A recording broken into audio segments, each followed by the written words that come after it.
ইয়া যাল জালালি ওয়াল ইকরাম, এটা বিশেষ করে পাঠ করবেন।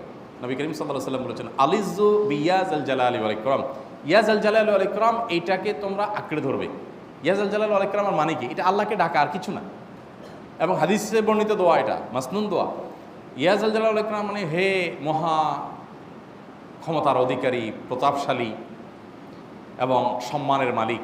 এটা বলার মানে হলো আল্লাহর কাছে নিবেদন করা, যেহেতু আপনার প্রতাপ আছে, আপনার জালাল আছে, আপনার বড়ত্ব আছে, হে বড়ত্বের অধিকারী এবং হে সম্মানের অধিকারী, আপনার যেহেতু আল্লাহ তাআলা এটা, আপনার যদি এটা আছে, অতএব হে আল্লাহ আপনি আমাকে এটা দান করুন, আপনার সেখান থেকে আমার প্রতি রহম করুন, আপনার সেখান থেকে আমাকে, আপনার বড়ত্ব থেকে আমাকে আপনি হেফাজত করুন, আপনার একরাম থেকে আমাকে আপনি, আপনি আমাকে রহম করুন।